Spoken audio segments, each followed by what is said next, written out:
we're a little busy. Mr. Linde?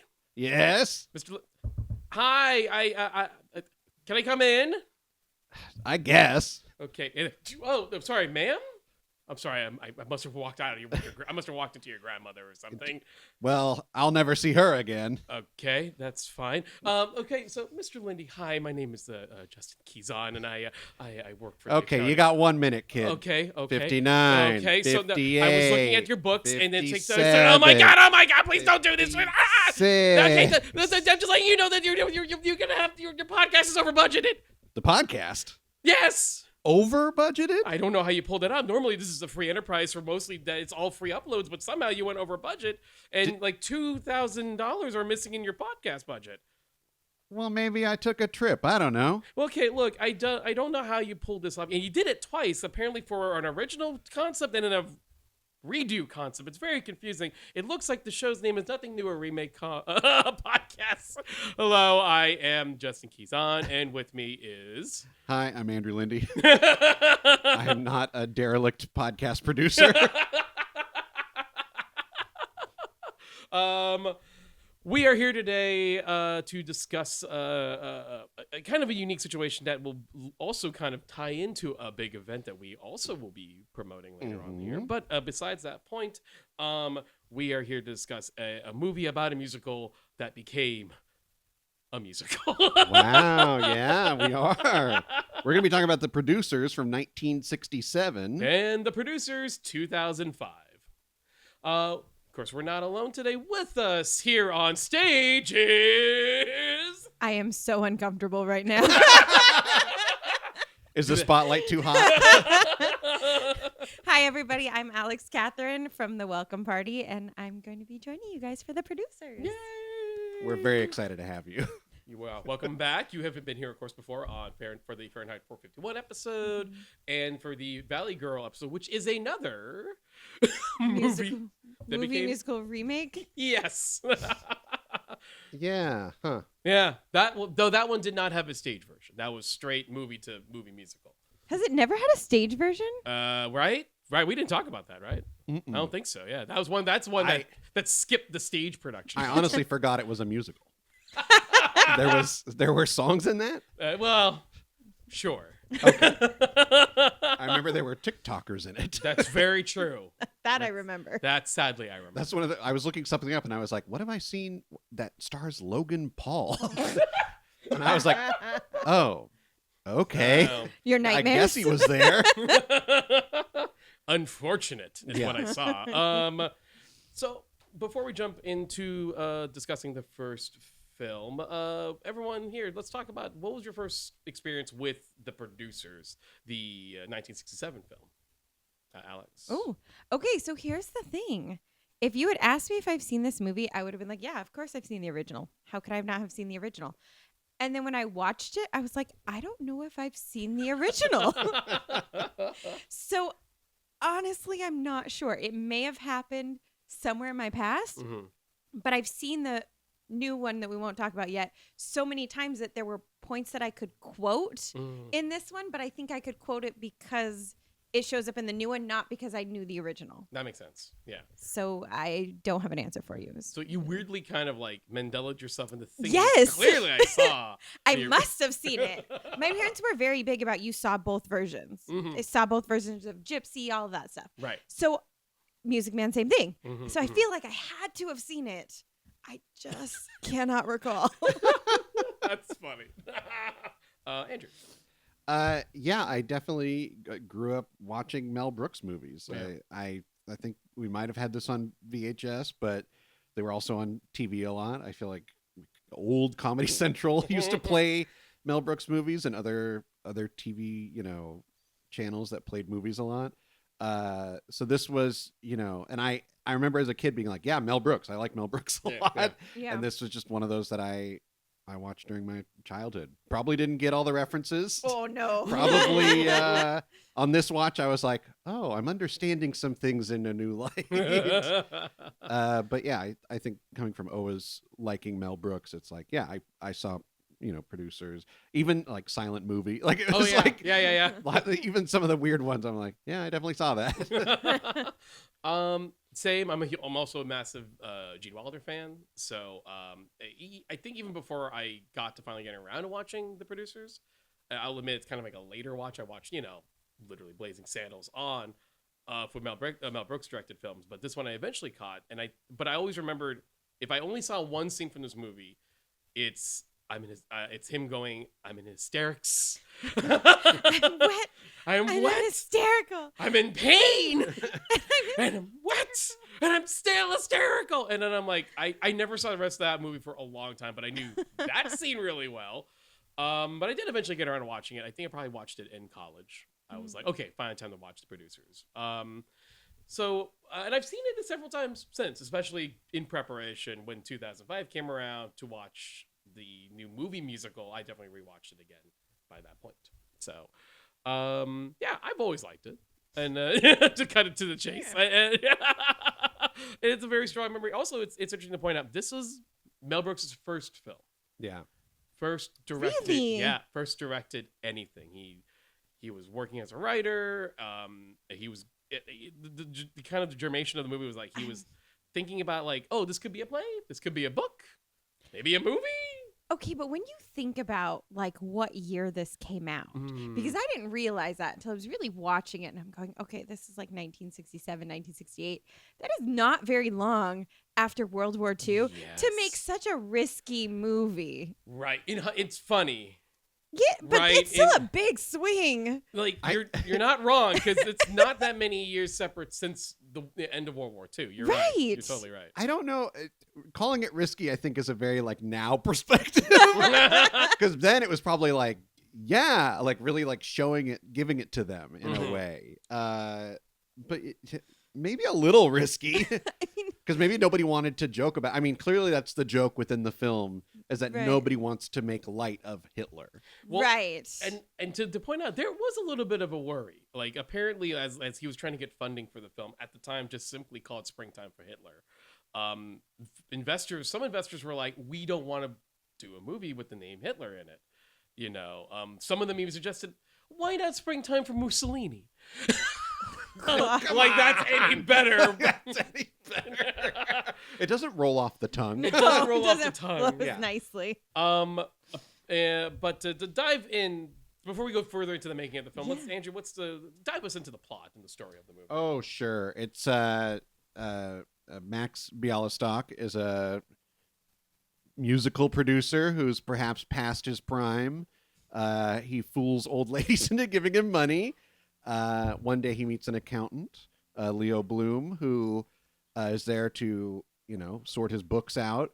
He finds a discrepancy, and Bialystock uses that information to come up with a scheme to make millions of dollars, in which they produce a bomb on Broadway where they will not have to pay back any of the investors, and they will walk away with a lot of money. I wonder where this idea... I wonder if anyone in Hollywood figured this out. I wonder if movie producers maybe figured this out. Just move a couple decimal points, as they say at one point. Look, I swear that was the whole concept between Cats, the musical movie that they just redid, the one with like T Swift. I will swear to you that somebody watched the producers and went, we could do that. Let's make Cats the movie. It's either that or it's just Netflix's game plan. They're like, yes, we spent $300 million on this movie. Oh, nobody watched it? Okay, don't worry. That was real money we spent. It's like, weird. Why would you say that much money? So apparently, the character of Max Bialystock is actually in fact inspired by a real New York producer that Mel heard about, in terms of the fact that a unsuccessful has-been producer was in fact sleeping with elderly women to get money for his projects that he never came into fruition. That is real. Yeah, 0% surprise. Yeah, that makes total sense. I am sure that's happening today, right now, as we speak. Oh, sure, 100%. So here's the thing I want to say about the film is that like the movie, I think you are kind of on point about saying, like Alex said, that like there is a bit of a risk doing a movie that even mentions Hitler at all. Wow, what a time. Anyway. Yeah, a film that It makes fun of Hitler. They're so bold. So bold, so unthinkable. So bold to point out the Nazis were wrong. Can I cry now? Sorry. And to point out the silliness of anyway. Well, because the movies, I think, you look at movies that did well. It was war movies involving Nazis and Hitler, where it was like Casablanca was right after, like as the war was ending. Yeah. And then even other like war movies where I'm thinking of like there's Steve McQueen movies and stuff like that, where it was like, oh, prisoners of war, people who were, busting out of the gulag and all that stuff. Like they are, that's the kind of movie where you have the Nazis and Hitler. It's where you have American troops fighting them. This is like an entirely different flavor of it, where it's like, we're going to make him silly. Like, that's okay. Let's see if audiences like this. Let's go a bit into the cast. It's a pretty... Your two leads are legendary. Yes. Legendary. You already actors. mentioned Gene Wilder. Already mentioned Gene Wilder. Yeah. Who we have, of course, talked about. Right. Charlie and the Chocolate Factory. Exactly. Willy Wonka and the Chocolate Factory. And I love Gene Wilder. I'll probably talk about that 18 more times in this episode. But let's talk about the man who portrays Max, Mr. Zero Mostel. Yes. My goodness. He's great in this. I love him. He has, and the, who you paired Gene Wilder with, it says a lot. Yes. Yeah. Of course, him and Richard Pryor did a lot of movies together, and they're thought of as like a very classic duo. But I think this is a classic type of duo. Absolutely. And Absolutely. there's certain things that Zero Mostel does where he's doing asides to the audience, and that I was like, that's funny. Like that's a real, and it's like, yeah, when you're next to a guy acting like Gene Wilder is acting right now, you look like you turn to the invisible camera and you're like, is this happening? You're like, am I okay? They're both such extreme characters, but next to each other, they don't feel that way. Yeah. Like they feel legitimate. That's kind of incredible, right? Because they're very broad. Yes. But I don't know what it is about how they even it out with each other, but they do. They feel, I wouldn't say real people, but they feel like these people are characters that inhabit it, and I believe in them while I'm watching this. Yes. Like, and it's funny because when you think outside of the context, you're like, okay, this is extreme. Nobody acts like this. But you forget, you almost zone into them and go, oh, they could be real people because they balance each other in such a way that neither feels extreme. Yeah. I think a real positive aspect of this film is that kind of every character feels real. Like even if they're like a total weirdo, I'm like, yeah, you're a real guy. Like they're in New York City. Like there's a lot of weird guys there. Yes. Like that's what I kind of was getting the feeling of. Like Mel Brooks met all these people. Like he knew each and every single one of them, and he is doing justice and bringing them to the screen and being like, look at this weirdo. And it's not like it doesn't feel like exploitative or something. It feels like I'm proud to parade these characters around. Look at my parade of weirdos in this movie. This is the culmination of just the stories nobody has ever believed when I tell them. Yeah. That's actually a fair point. I believe that. And yeah, going into Zero Mostel, like this is a very famous Broadway performer himself, of course. Very, the most famous for playing Tevye in Fiddler on the Roof. Kind of quoting Buddy and housemate, he's guest on the show, Victor. It's a crime that there's no footage of real good footage. Yes. Seeing Zero Mostel play Tevye on stage, that is a real crime. As much as like not having any real footage of Julie Andrews in My Fair Lady. Like it's a real shame, but he's great here. His expressions are incredible. The whole opening credits sequence is an amazing sequence of just both manic energy, but completely telling you everything you need to know about Max in while telling you the cast, telling you the credits, giving you a whole thing. It sets up everything so well. And Leo hasn't even showed up yet. Leo shows up in the middle near the end. Right. And that's also when hilariously he gets his credit. Gene Wilder is the secondary lead, but then Gene pops up near the end of the title sequence, and it's kind of amazing. Also, his delivery of, oh, God. That title sequence is one of those funny things where I'm like, oh, right. Older movies have these insanely long title sequences, but also it's almost the editing on that is so perfect with the music and pausing and stop and going, and like one thing pops up and another like freeze frame, and we go over here.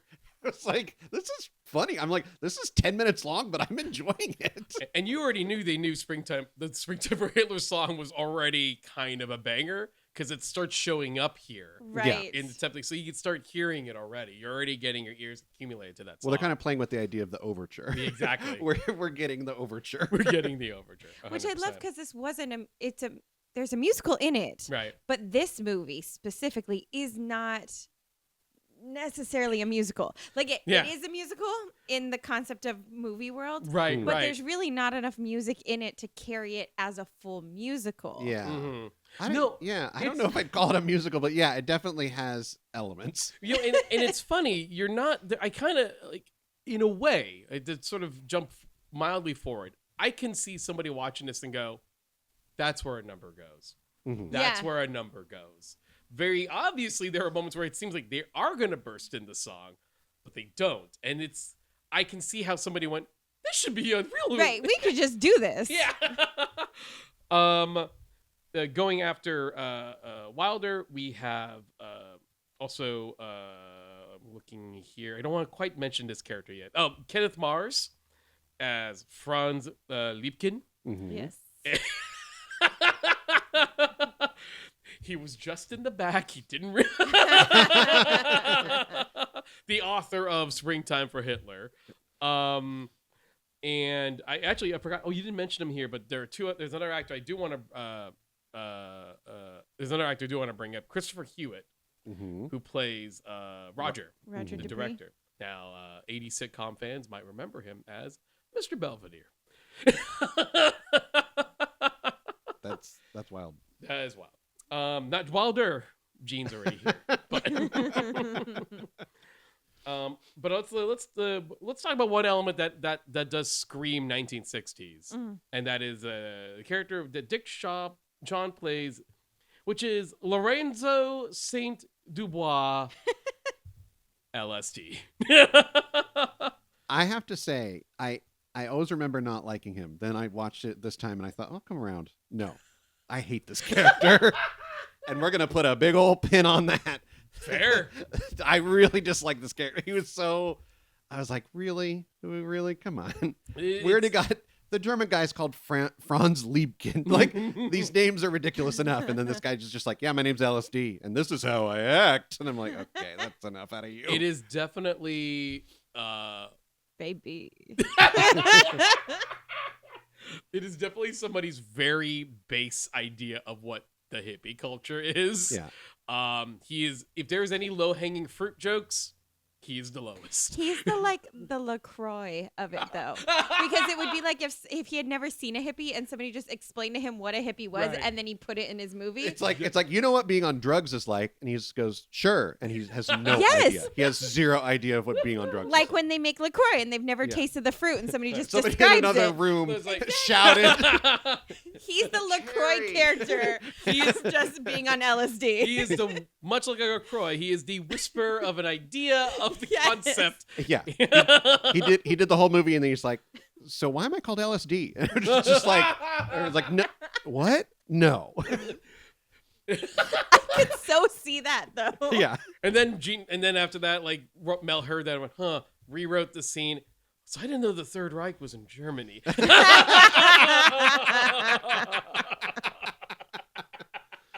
I do. Okay. So tied to him, but it is kind of everyone's guilty of it. This movie has a lot of yell acting. Yes. Yeah. This is not a complaint that I have brought up since. Do you remember? It was the Jim Carrey A Christmas Carol. Yes. That Yeah. had a lot of yell acting. Yell acting. Where Yeah. it was basically like, how do we make this scene funnier? Oh, can everyone yell? Yeah. Can everyone just yell real quick? And Yeah. it's just like, okay, cool. And it's like, that doesn't make it funnier though. Mhm. There's a lot of yelling, but I'm like, come on, you've got the core funniness. Mhm. You don't have to yell. That's LSD yells. He's just always yelling. I'm Yeah, like, he's a lot of "Stop, yelling. stop." It's funny because not everyone else is. They're big. There's But there's he's- moments There's moments that are warranted. I will say in the remake, which we'll get to, there is more of it. Yeah. Like everybody goes to that level. That's a But put we'll a- pin, put a right? pin. Pin. That's a good one though. Yeah, we will not. We'll definitely keep. Don't that. actually acknowledge it. It's not here. You can't see it. I do want to address, go back to the idea that this is Mel Brooks' very first film as a director. Yeah. And I have to say that like this is a very impressive first outing. Especially because he's never directed a film before. He'd only directed plays. One play apparently, not even a bunch. He said he's only directed one play, but he's done a lot of writing. And I have to say that he knew what he was doing, and he got the right people, the right cinematographer to help out. Yes. Because the comedy directing here is impeccable. Sorry, it just in my head I instantly went, they probably all went to temple together. And then I realized that's like a terrible thing to I'm Jewish, by the way, for people that don't know. You can make that so joke. I can make that joke. You can make that joke. It's fine. It's They're all probably in not rabbi school. It's fine. probably not wrong. Listen. But like I look at like, you know, like the famous scene of Leo freaking out about his blanket and Leo freaking about, you know, the pain and the wet, and it's like that is so perfectly staged that like it doesn't need a lot of angles or takes. But yet it still feels like a film. Yeah. And it's very, very extremely funny. And the fact that he did that the whole movie, like the you know, from like the big, you know, from that sequence even up until the big performance of watching Springtime for Hitler, like that, all of this feels like, oh, they must have made a bunch, right? It's like, no, first film. And I'm like, okay, yeah, there's a reason Mel Brooks became Mel Brooks. Yes. You know, that being said, no one knows his second film because it wasn't very good. It's not Young Frankenstein, and it's not Blazing Saddles. But eventually he has to get there.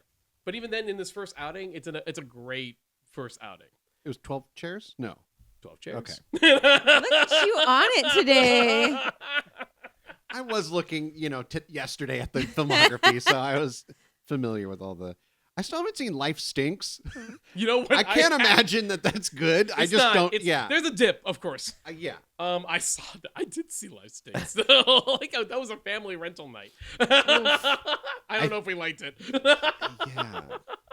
I'll Anyway. get to it, I guess, but I'm just like, I don't... That's Yeah. not going to be a good thing to go watch. Yeah. I got to be ready to watch, like, Young Frankenstein right after. Just re-up. Right, refresh it. Yeah. Refresh it. Oh, right. He's good. He's good. He's got it. He's got it. He's fine. He's fine. Let's go further into now. Of course, there are beyond even just LSD. Let's talk a bit about maybe some of the other jokes that, you know, time has other. You know, sometimes humor can get sour. There is a large amount of queer humor. What were all your thoughts, especially when we meet Roger and his crew? Or just not his crew, like his yeah. Now, okay. I do have a note here. I've always what's his name? Carmen Gia. What I was like, is that beard the fakest beard I've ever seen? Or what is happening there? And I think it's a real beard. They've just colored it or given It was him the a tan. The Yes. tan. There's just something so bizarre. But I'm like, that is such a great visual for like, something like they've walked into a building and they're like, oh, something's off. Something's a little off here. Then when they meet Roger, Carmen Gia's, how did he describe himself? He's like the assistant or something. He's The like, house the boy. house, yeah, something like that. Yeah. He takes them up to meet Roger, and the reveal of Roger is he's behind like a little screen, so we just see his head, and he's talking to both of them, and then he steps out from behind the screen, and he's wearing a dress. Yeah. And Gene Wilder's reaction, Bloom's reaction, is he goes, he's wearing a dress. Like, that's just how he says it. Yeah. But I think it's a funny reveal. It's a very funny reveal. I actually, to my earlier point, I think they are trying to treat these characters with respect. Yeah. In a weird way. They are pointing out that they're weird. Yes. And that they're unusual for the time and that they're weirdos. But it is like a little bit of respect is there. I don't know how else to say it. I'm like, Okay, I'll jump in a little and help Yeah, you because please. I think it was actually pretty well done, especially when we're talking about the 60s. Because if you notice, Bialystok doesn't find it weird. Yes. He's in this world of New York, of makes Broadway, total sense. Yeah. right? We're seeing it through Bloom's eyes, where Yeah. Bloom goes, he's in a dress. Well, Yeah. Bloom is an accountant who literally talks about how I know it's in the newer movie, but he talks about pretty much being in jail. Like, he literally just does his accounting world and stays there. I mean, he holds a Yes. blanket. He's like so like yes, so his innocent. brain is like Yeah, he yeah, is yeah. not. So I think it was well done in that aspect because Bialystok didn't think it was weird. He didn't make fun of it. He Yes. respected it. Yeah. Yeah. So we're really only seeing that uncomfortableness from Bloom, and I would expect that from him. Because he's unfamiliar with that. Right. He's inexperienced in that. I agree. And I actually, as I'm watching it, I was like, you know what? This isn't as bad as I was worried about when I watched it this time. Actually, what kind of helps is that like Max being aware that they're eccentric in that regard, but also pointing out the fact there are other things wrong with them. Yeah. And the other things that are wrong with like this, okay, clearly nothing wrong being queer, but also there are things like no, there are bigger issues here. They're idiots. Yes. Number one, the whole Third Reich in Germany joke is really great. The other one is very simple in the beginning where he's like, oh, sorry for the pun, for the wittiness. And he's like, or the pun, he's like, there was no pun there. He thinks he's witty. Right. It's all about we're going to make fun of his intelligence. Mhm. We're going to make fun of his talent as a director or choreographer, but not about him being gay. That's a Yeah. non-issue. Exactly. Yeah. No, the fact that like he's so clear, the fact he brings up like they lose in the second act. That's terrible. Let's put a pin on this whole concept, shall we? We will definitely revisit that in the remake. But yeah. So and then this goes into the auditioning scene. Can I just say, I love the hard cut of the chaos of this move of the horde. screen, a screen filled to the brim with actors being Hitler, and it's so fucking funny. Now here's a sentence you'll never hear anywhere else. Who was your favorite Hitler?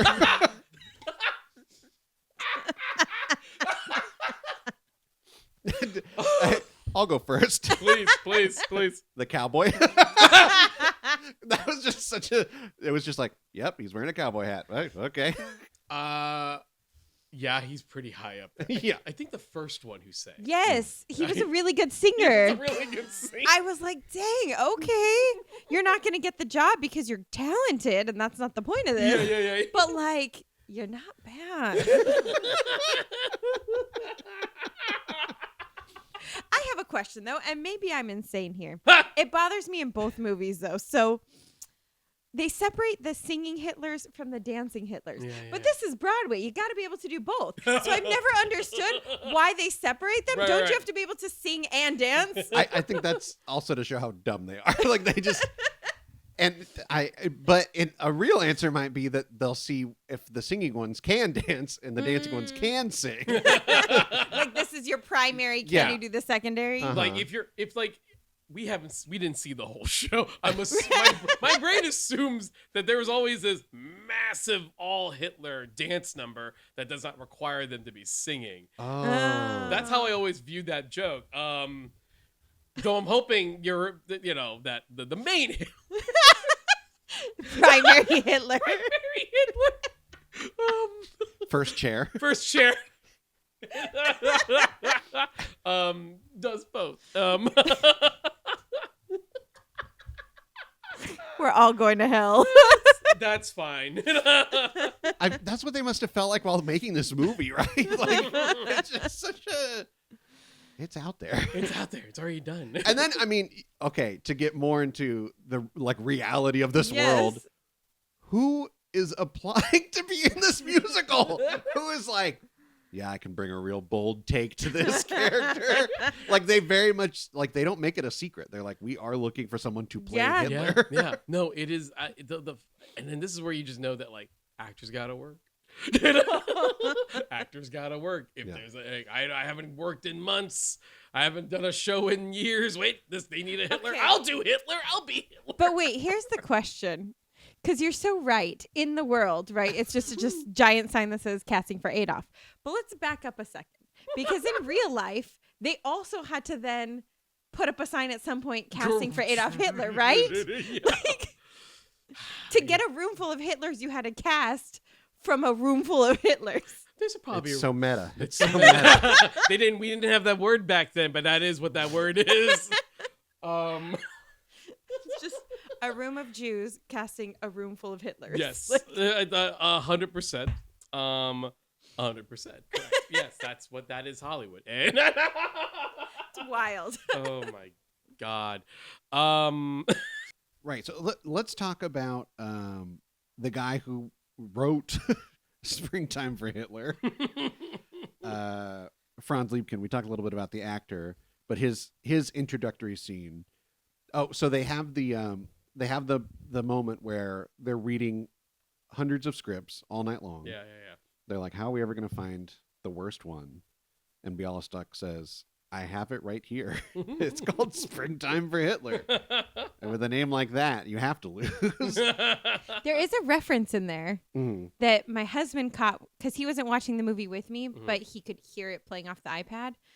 And it was when he was reading one of the scripts and he talks about the guy turning into the cockroach. Right. And as soon as my husband was like, did they just reference? And he said, whatever it is, I don't pay Kafka? attention. Sure. Metamorphosis. There you go. I was like, I wonder if both guys are instantly going to be like, movie reference. It's not even movie. It's literary. Yeah. I don't think they've ever made a real. I think there's a short, but it's not a feature length. But the thing I love about that joke is that he reads it and he goes, "It's Too good. Yeah, and it's like it is. That's exactly how the story starts. And it's like, yeah, that's a weird. A lot of people don't like that story because it's too weird. And he's like, no, it's too good. So they go and they meet him, and he lives on where he's up on a rooftop. I like in this character does not show up in the remake, but in the original, there's a woman at the bottom that has to let them into the building. Yeah. Yes. But she lets them in, and then they get up there, and they meet Franz Liebkin, and he has pigeons. He's like, he immediately thinks that they're there to arrest him or something. You know, he's wearing a German outfit. Like he's a caricature. He's a guy of a person. He's definitely a man where you go like, you're a Nazi, right? when you look at him and he's like, no, I am not. Kenneth Mars, very good in the role. Though apparently, Dustin Hoffman was originally cast. That's so crazy. As Liebkin. Oh. And apparently, going off of Wikipedia, according to Brooks, late on the night before shooting began, Hoffman begged Brooks to let him out of his commitment to do the role so he can audition for a starring role in a different movie called The Graduate. The movie that made his career. Yeah. So it all worked out. it all worked out. Though part of me would have loved to have seen young Dustin Hoffman play this part because it's a very funny role. But he's fine. He did well. But yeah, no, the Liebkin scene. It's he's a cartoon of a character, but that's like you said, it's fitting in the world we've met of everyone else. Everyone's sort of these people that you probably like, I guess it's safe to say theater folks, and I say this with all positivity, much like film folks, to be similar, is that we're an interesting bunch, and so not off, to be honest. So they cast LSD. They've got the worst director that they can find. Pick the worst script. So they go into it goes into production. Yeah. It's happening. Yeah.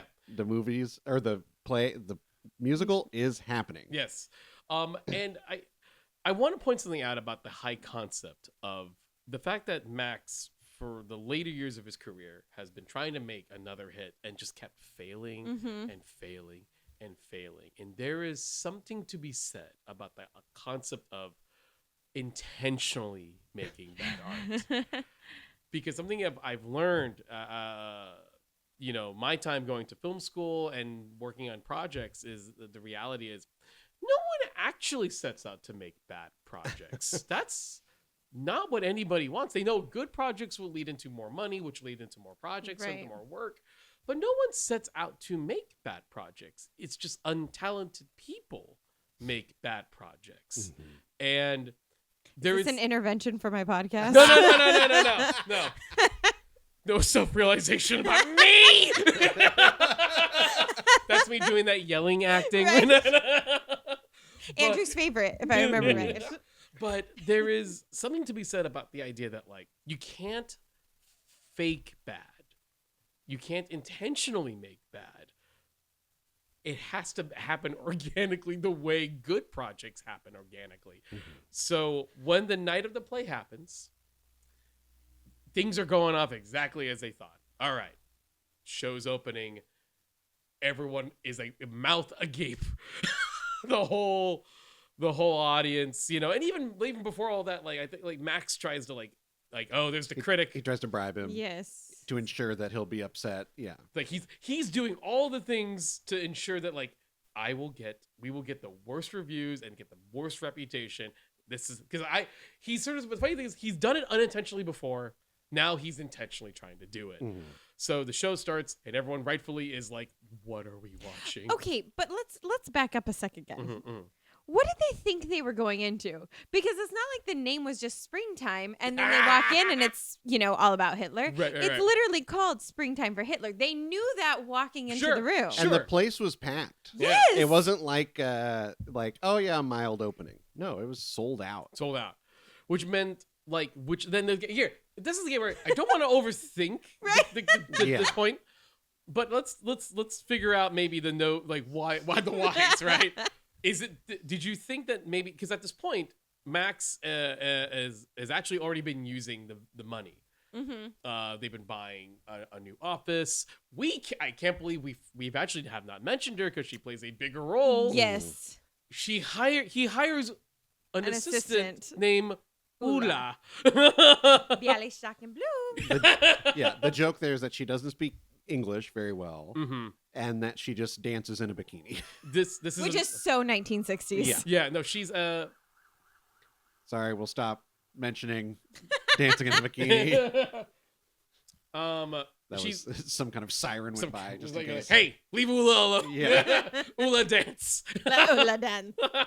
But she's also very much like a laugh-in joke. You know what I'm talking about? Like a leftover of like youth culture humor. And it's like, oh, those weird youngins. Like with the hippie joke and her, those are the only two things where I'm like, all right, Mel, I get it. Okay, I'm gonna call something out. You guys can edit this out if it's too inappropriate. But again, as the woman in the room, I feel like I can say this. Please. In her bikini, she looks fantastic. And when we first see her in her yellow dress, whoever the costuming people were, the bra they put her in is awful. Awful. It makes her boobs look like those pointy like bullets from the video game Mario. You know the Lara Croft. No, the Mario Tomb Raider? Brothers. Oh. Point. Oh, look like Bullet Bill. Yeah. That one. Wow. That's what her I thought boobs you were look referring like. to Wow. famously the PlayStation 1 video game, Tomb Raider. Lara Croft, her breast. She's a woman in the, it's the polygons, the very low tech. I'm gonna have to Google it now. Yeah, but probably you're right. talking about, because this looks like one has wasn't that the it's style a lazy eye in and the a cross-eyed at the same 60s? time. There was like the pointy bra. Probably. That's what I took it as. I'm sure it is. I'm sure it's like the Justin bra saying of the its time. laughing joke. Like I was like, yeah, this is just they're making this like weirdly idyllic. It again was one of those moments. Of course, married life, but I'd be like, babe, come look at these boobs. They're terrible. And then in the bikini, you're like, those look fantastic. Right. So she's hot. Like Right. it's not the body; it's very clearly the costuming. But woof, they're bad. Okay, I just had to get that out. Nope. Now we can go. Totally fine. And Ula is not a character. No. Ula's a prop. Yeah. Ula's a sight gag. There are funny bits, but at the end of the day, there's no character in Ula. Ula dance. Yeah. Ula pick up phone. Yeah. Ula has sex with Max, I think. Yeah. Probably. I think that's the That- implication. That's there. gross. Which was I was glad they got rid of that, which we'll put a pin in. But Yeah. But that's it of Ula. You know. So the musical, we hear some of the songs. Yeah. And that is where the audience starts leaving, and they believe they've done it. They're like, we've nailed it. People can't stand this instantly. I love after the opening act, there's one dude who's clapping. And they, yeah. Go ahead. No, they like boo him and turn and like throw things at him. So Max and Leo go to the bar across the street and like, let's celebrate and drink ourselves to success or lack of success. And they miss that the introduction of LSD as Hitler Mm-hmm. kills. It's the audience thinks he's so funny, Yeah. and it isn't the intention of the author of the play, Who is watching? Who is watching. Horrifics. Right. which then again, to let's not get too hung up on the realism of it, but it's like, what were all the rehearsals like? Yeah. Right? Were you not there? Were you not there? Lip kick. I guess they didn't have him then. Yeah. So going back to the bar, where they are just celebrating, there's no one in the bar. There's Except one for one guy. barfly. Yeah. Again, a character. Mhm. Like they just, I feel like this. I've said this already, but it's a parade of like New York characters, Yes. where it's like, here's the barfly, here's this, all these different types of people. The barfly I recognized. Oh, 'Cause really? Oh. He had such a unique voice. I went, why do I know this? And I checked up. His name was William Hickey.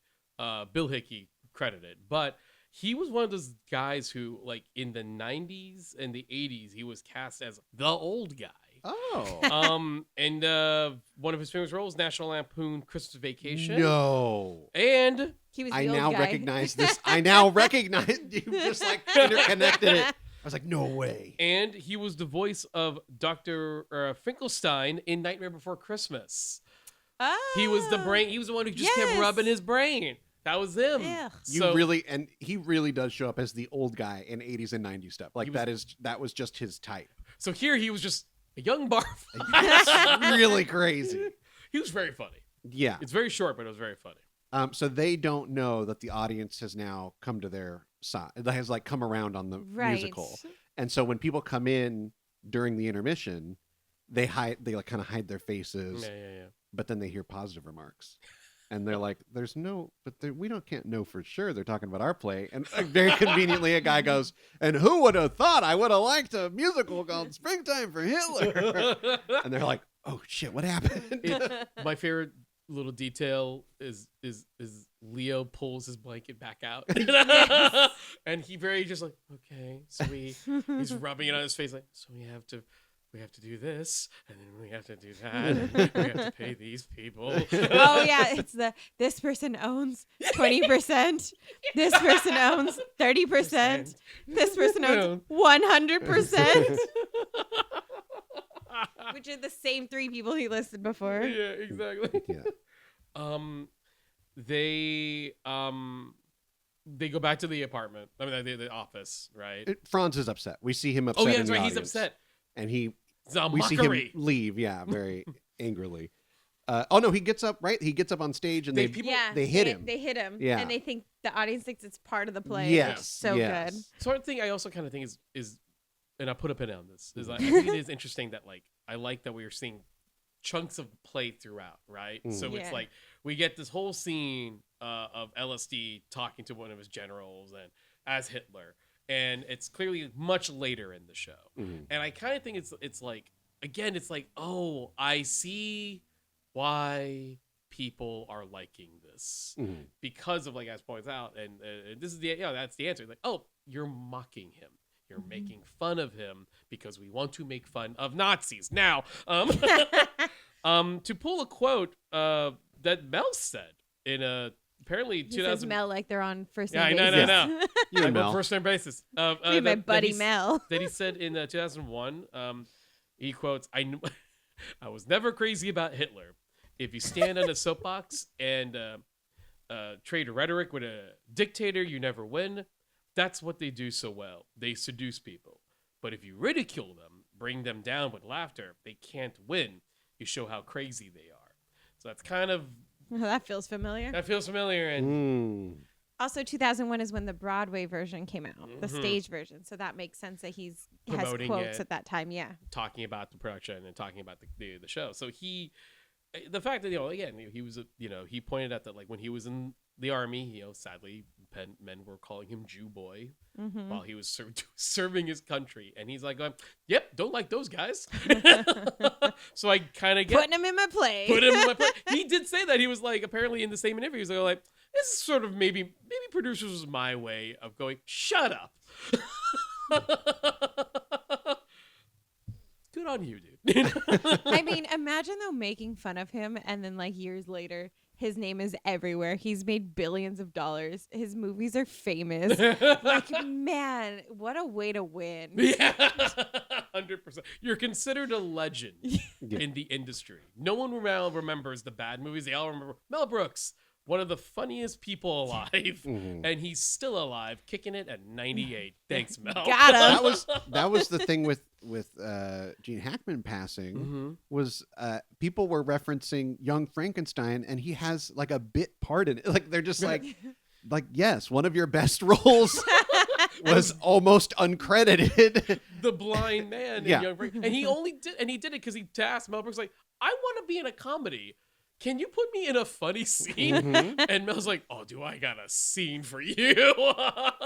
It's like your movies are so well known that it's like even people who had the smallest roles in them, when they die, it's like, and of course. And it's like, wow, like that is really winning. Yeah, 100%. So they're going back now. They're at the office, and Ula's dancing.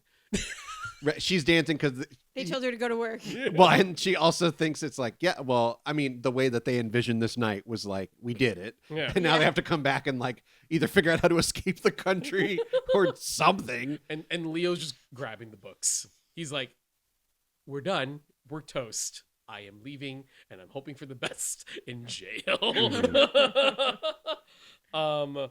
And that's when like Leibowitz comes Franz in. shows in, with a gun. Yes. Horribly shoots. This is shot very funny. They like dive under the desk and like he runs out of bullets. It's ridiculous. It's ridiculous. Yeah. And then like Max has a very desperate idea. It's the best way I can describe it. He's like, I figured it out. Here's what you're going to do, Franz.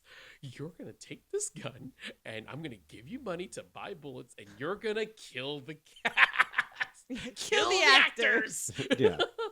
Which gives them that very, like, funny moment of Leo Bloom has to say something nice about actors, where it's like, always in a movie when someone has to talk about acting, they always make it really ridiculous. Yes. So he's They like, are you can't shoot people." actors, they're people. It's like, yeah, we never considered they were people. But how do they stumble upon the backup plan? I kind of forgot at the moment. Like how do they realize like, oh, what if we did this? Was it like, because they were kind of trying to come up with a different plan versus murdering the actors. Yeah. And so they're gonna the solution was to blow up the theater. They're like, oh, if the theater wasn't there, and they're like, oh, we're gonna go blow up the theater. so then we have this other extended scene of Franz, because of course he has dynamite. Right. Again, if you don't think too hard about it. You think too hard about it, but I guess he had some leftovers from If the there war. was going to be somebody who had dynamite, It it would would be be Franz. So I guess it makes sense. Yes. So he sets up the dynamite. Right. Before that, there was a great bit of like argument between Leo and Max that I do feel is important. Leo, it just being upset, being freaked out, being scared, he just starts calling Max fat. Fat, Yeah. fatty McFat, fat. Fat really- walrus. Fat walrus. And it's one of those things where the way I view this mockery is just him going, he's never considered that insult. He's like, no, that's low. I would never say that to him. But in his moment of just pure like upsetness and being mad at him, he's like, I'm just gonna repeat the word and I'm gonna say it over and over again because that's the best insult he really has, honestly. Well, again, it is very much this person who is so put together, who probably really, yes, he has like his panic moments, but he's really never been that kind of angry, that kind of panic. And so because of that, I think it really comes out of him like a child. Yeah. Right? Like, you're a poop face. Yeah. Like that's how that moment really feels to me. It's Yeah. like, I can't be an adult and insult you like an adult. I don't know how. So my insult is just fat.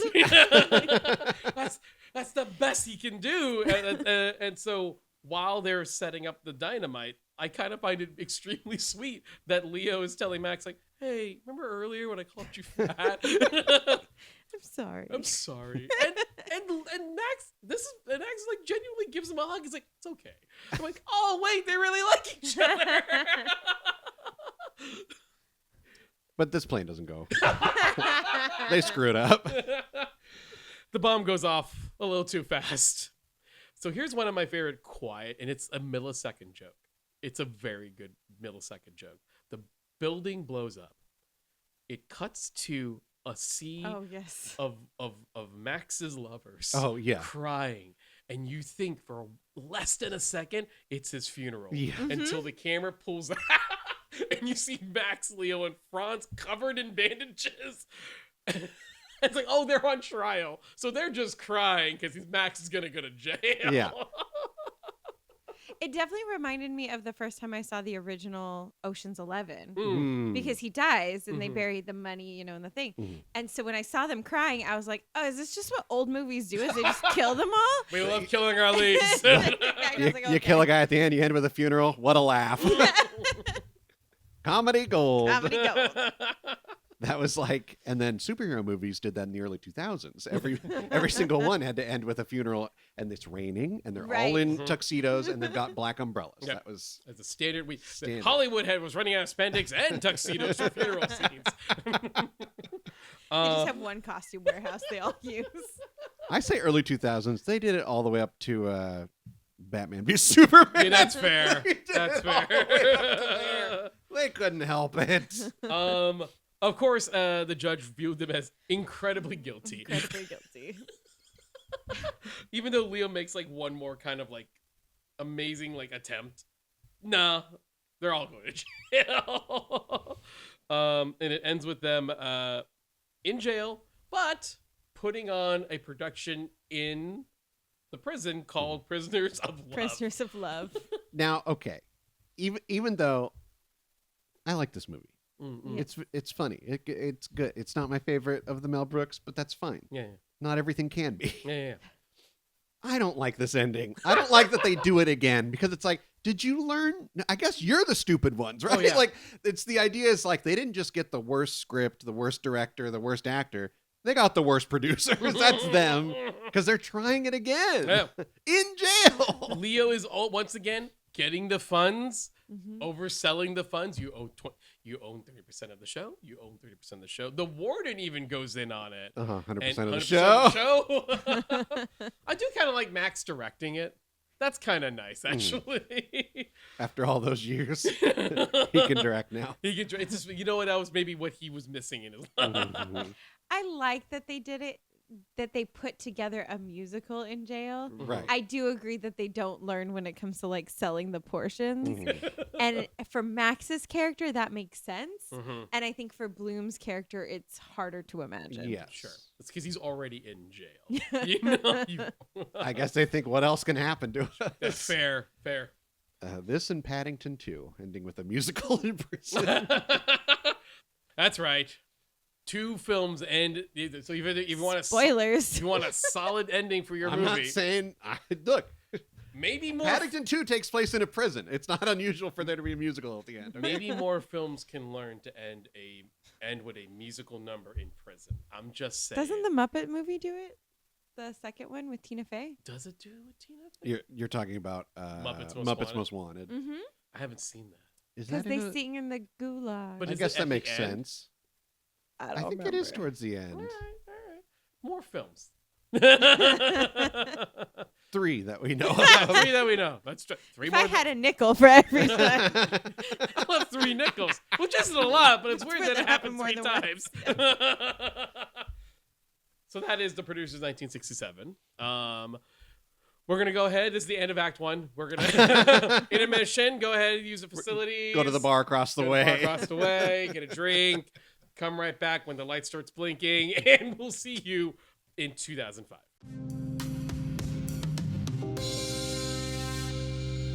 To all who come to this happy podcast, welcome.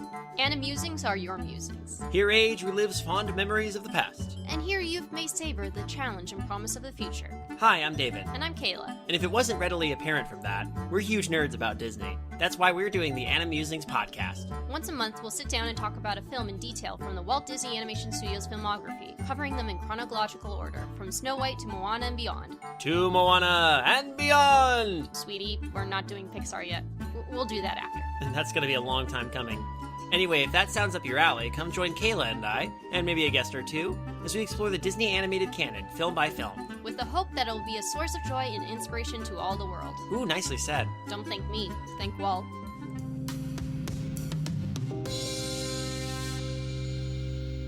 All right, we're at the bar. We're taking orders. I think they're playing a little bit of the Patreon episode over the speakers. Pull Wait, it up. Raise hold it up. on. Wait, what's that?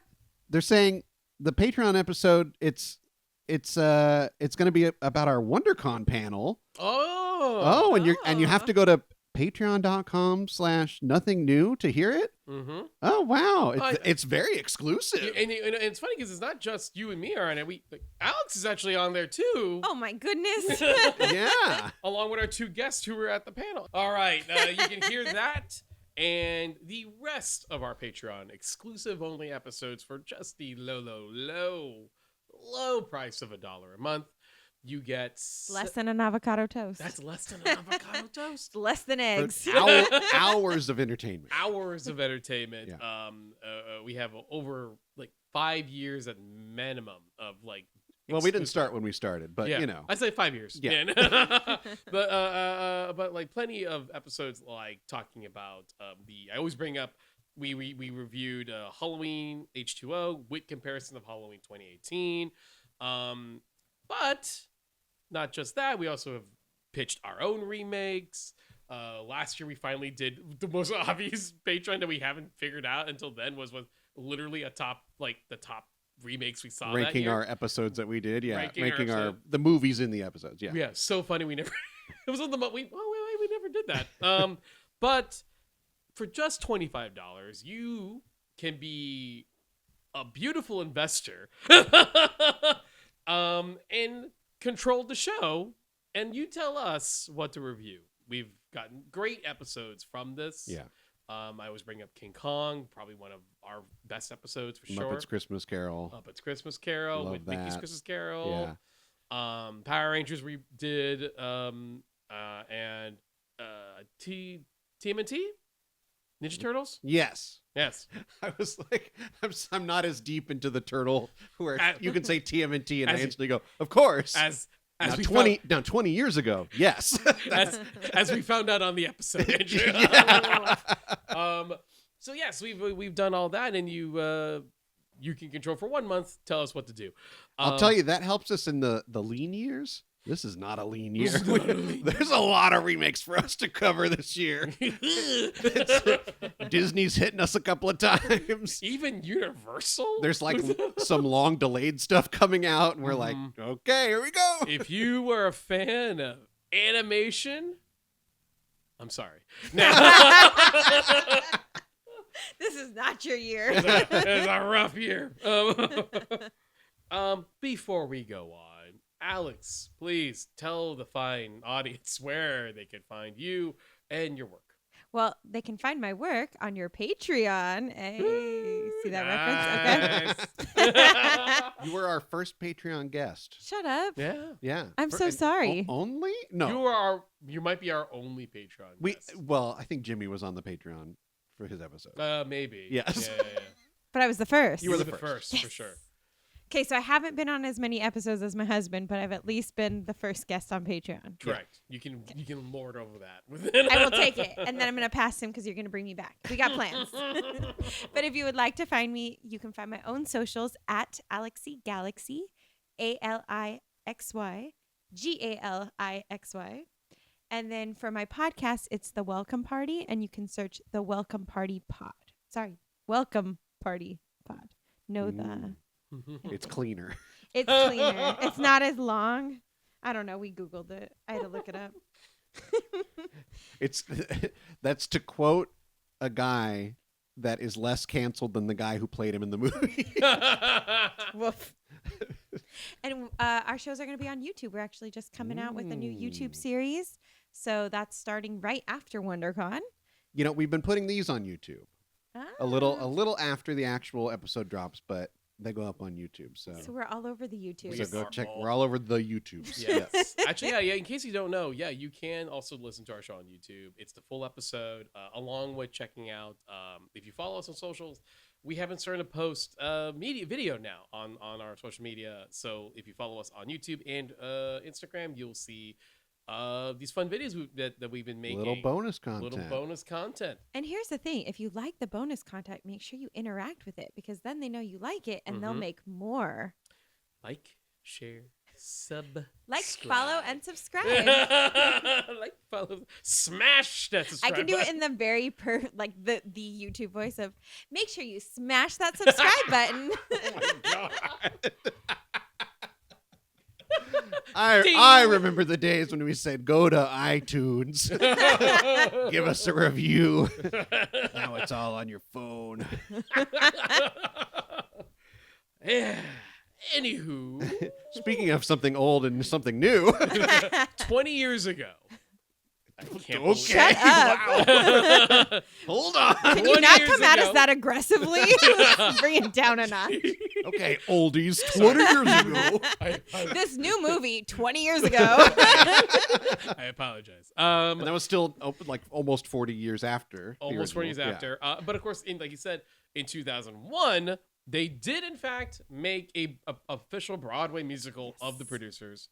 That Mel Brooks was involved with. Yes. He was a credited co-writer, as far as I could see. He was involved, which is more than you could say for some of these things that turn from a movie into a musical. I'm going to tie it in a little further. Mhm. Nathan Lane played the same character Right. on the Broadway, Matthew Broderick. Mm-hmm. Gary Beach, who was Roger Dupree, and Carmen Gia's character, Roger Bart, were all in the original cast And of the producers. the And then director. remake. Oh. The director is the same director from the Broadway play. Now, That it is the first and only film that she has directed. So she does theater. But they brought her Right, on they for the. brought her on? That's what I think that's so fascinating. They were so dedicated to bringing the Broadway experience into the film yes. And that they they even brought in did. a director who is not from film. They're like, yeah, just do it. And you can feel that. Mm-hmm. Now, Alex, have you Yeah. seen the stage version of this? Yes. Okay, I have never seen the stage Yeah, version. me neither. So I'm curious on that perspective. Yeah. Like, how did you watch? When did you watch it? And how was that experience like watching it on stage? So 20 years ago, thank you so much. Welcome. Actually, it was a little more than that, but we won't talk about it. You were born? Wow. I was Oh, born. you remember something when you were one? Isn't that wild?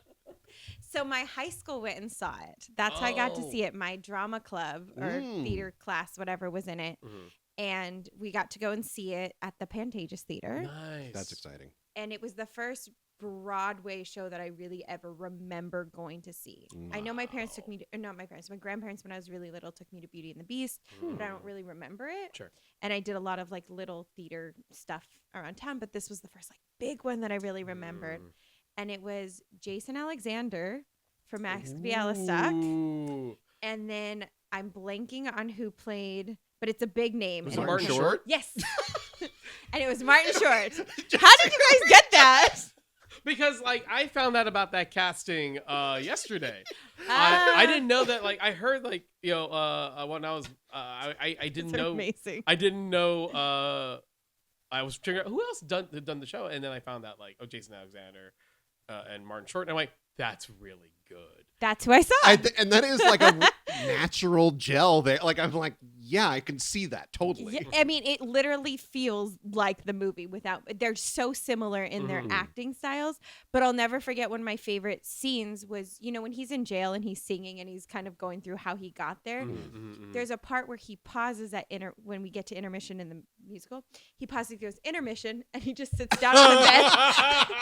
And then he stares for a second. And he goes, "He's good. He's no Nathan Lane, but he's good." Just the best moment. Oh, that's so good. That's a lot of fun. So good. That is like the core memory that has stayed in my head from that show. That's also really cool that you got to see it with like the big name actors Yeah. on stage. Like whenever I get around watching Broadway, in California, I get the travel company, and they're great. Yes, but they're nothing like the original cast. Yeah. Absolutely. Yeah. It's rare that we get that opportunity. That's very, very cool. Okay, so you got to see the show, so you know what the show looked like at least. Yes. And so that meant when you watched the movie, then you were able to kind of like see and compare, and also saw what they took out. So my class watched the movie first, and our Oh, teacher had us interesting. watch it. Then we went as a class to see it, and then she had us watch it for the next class to Interesting. compare, like seeing the stage version to it. And so it was really cool to kind of get that understanding. Oh wow, okay. But honestly, I feel like this, I've watched a lot of musical movies in my time. Mhm. And this is one that felt like you were watching the stage version. It Yes. does such a great job of bringing you in. Mhm. Not to be a downer, I almost feel like it's that thing of it feels stagey. Yes. When I think about movie musicals, I'm used to, okay, yeah, there's the sweeping cinematography, a lot of Yeah. CGI backgrounds. No, not for this. Not for this. This is what you would see if you were sitting in the audience in the ideal seat, Yeah. like, Yes. watching the show up close as you can. Spot 100% Yeah. spot on. Now I'm gonna do my best to not sound like a jerk about this. Do it. Be the jerk. Because I do feel like because I didn't have experience watching it on Mhm. stage, I felt the directing was stagey in a bad way for the first half of the movie. Now, I think I probably, if I had your experience, I think that would have helped me a lot. But because I didn't, I'm not seeing a movie. I'm seeing a halfway version of a stage version that's filmed on film. And I think some of the scenes don't work for me because they don't work as well filmed like a stage as opposed to being a movie. It's very weird. It's like very minor adjustments. The one I always use as an example for me is the scene of Max, of the scene of the blanket. And it's not as funny to me in the 2005 version. Really? Yeah, I think for me, Broderick is overplaying it, whereas it feels, as you point out, what's great about Gene and Zero's performance Yeah. is that they're characters, but they feel like they're somehow existing in a reality I can buy into. Whereas I feel like in the moment where Leo's freaking out and he's doing the whole scene from freaking out about the blanket and freaking out about getting wet and hysterics, it's playing a big character. It's the yelling acting Your favorite? that I found it to be not as funny. And I also just don't think it was shot as well. I think the movie gets better directing wise after, like, around the middle of the second act, when it's more stuff that's straight from the play.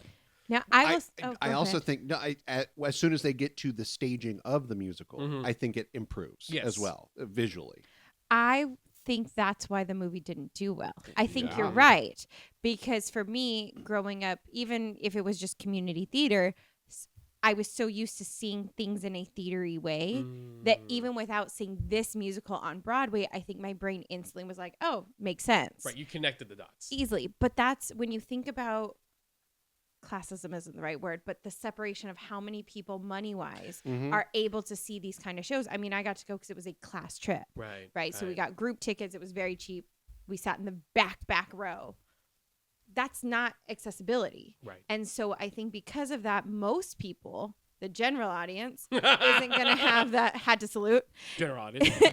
isn't going to have that mentality going into it. And I think that's a big reason why the 2005 version didn't land. Yeah, I agree with that, actually. I want to actually really break down this first scene Mhm. because I'm so fascinated by all the choices that they make that are separate from the original version. Because, well, it's actually the second scene. Because the first scene that we get in the 2005 version Opening is we night. see the opening night of a failed play, a Yes. failed musical. It's what is it called? Funny It's Man. Funny yeah. man. A Which is- musical version of Hamlet. Funny Boy, I think. Funny, Even. Yeah. Funny Boy. You're Yeah, right. yeah. It's like it's something boy. Yeah, Funny Boy, a musical version of Hamlet, fails on the first night, which is that joke is very funny because the audience comes out and everyone the what are they called?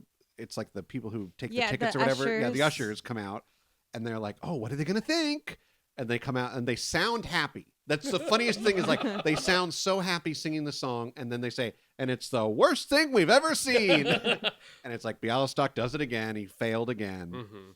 So then instead of the opening of the original where we're seeing Bialystok get the money by romancing an old lady, we start with actually Bloom. Yes. Bloom opening the door. And we see Matthew Broderick. And all I could think was, well, he was the bigger star than Nathan Lane at the time. Sure. Mm. So they wanted to show him first. But to be like, don't worry, You've got a movie star here. And then we don't even really get to see the romancing with the old lady. Mm-hmm. It's kind of an abbreviated version. Right. Right. We just get the Mm-hmm. well hung stable boy. Right. Oh, that's funny. Yeah, it's pretty funny. But then even the visual reveal, Nathan Lane is underneath newspapers on the Yeah. couch, and he like gets up, and already I was like, oh, because I just watched the old one. Mhm. I was thinking, oh, Nathan Lane is in his prime. He doesn't Yes. look washed up. Yeah. Zero Mostel had the look of I have been through life and I am weathered. Wait, the worst comb over. Yeah, horrible. Yeah. And they tried to do it on Nathan Lane, and Right. it just looked fake. Like Right. it just didn't look natural. And even Nathan Lane has no beard. Like Zero Mostel had like the patch. Like there is like a visual like language that is lost entirely. And I was just like, oh, yeah, I can see why this didn't work. Well, here's something where like I was just listening to the original Broadway production soundtrack again today, and the number that they took out from the beginning of the movie, which I feel like is actually hurts the storytelling of Max, is King of Broadway. Right. This is a whole number it happens right after the audience says this is garbage and this is shit, and then they reveal a guy hiding behind a newspaper, and it's Max. It's Max. Of course. And he's hearing all of this, and it's this entire great song about I used to be up here, and now I'm down here, and everyone thinks I'm a joke, and I'm like, I used to be the king of this town. I drank the best champagne, wore the best suits. It's this song that really tells us the character, completely explains it, and it's kind of one of the things that I feel like hurts it by cutting it, because when Leo introduces himself, Max has already been feeling like I'm a loser and I'm an idiot, and Leo's like, oh, I know who you are, you're the king of Broadway. It's a slight callback, but he's like, but it's still an important one because it establishes he's already looking at him with some form of respect. Right. I was so shocked. I had years ago seen the 2005 version, Mm-hmm. but I'd forgotten all the details because I remembered the original more. Yeah. And now here I was like, oh, he's a fan. Yeah. I was like, that's an interesting thing to include. And he's like, Mhm. oh, he's always dreamed of being a producer. I'm like, yeah, totally makes sense. Those are They're his adding wrinkles. things that totally make sense. Yeah, it's how he kind of gets taken in. It's so Yeah, crazy to yeah. hear that they cut out an entire song explaining that Bialystok was the best thing ever. I'm like, oh yeah, that would have been good. Sure. It runs into a couple of problems. And again, I know this version way better. Sure. I can almost say the whole thing by heart. Like Mhm. this version is definitely the one that lives in my head. Because you've seen this one. I've seen it so many times. Yeah. And so for me, it's all natural and makes sense. Where the old one, I'm like, wait, this is the weird one for me. But I do think the overacting comes from the Broadway, right? That's they really did stage acting where they Yeah. took every single person and made them a caricature. And then you have the kind of, they're all kind of a little shiny because you need them to be able to Yeah. be seen from the rafters, right? And so that's the same Everyone's lit so well. Broadway, right? And so Mhm. you get that same lighting in this version. Yeah. And then you run into the problem of length because a musical It's really much is longer. so long. Over 30 minutes longer, I think. And yeah, and then so when you cut it down to a movie, you still have to condense it, and even then, it's a 2-hour movie. Yep. That's not short for 2005. No. That's on the longer end of things, and so I know why they cut it, Mm-hmm. but it really does. It's the impact that every musical runs into. Yeah. It's why Wicked had to choose: are we cutting songs Mhm. or extending? Right? Right. You run into that with every musical. Yeah, and I understand those are kind of the deadly battles of like killing the darlings, and I understand that, but I feel like They killed the wrong one, they killed the wrong. That's one way. That's the wrong one. You needed that. Yeah.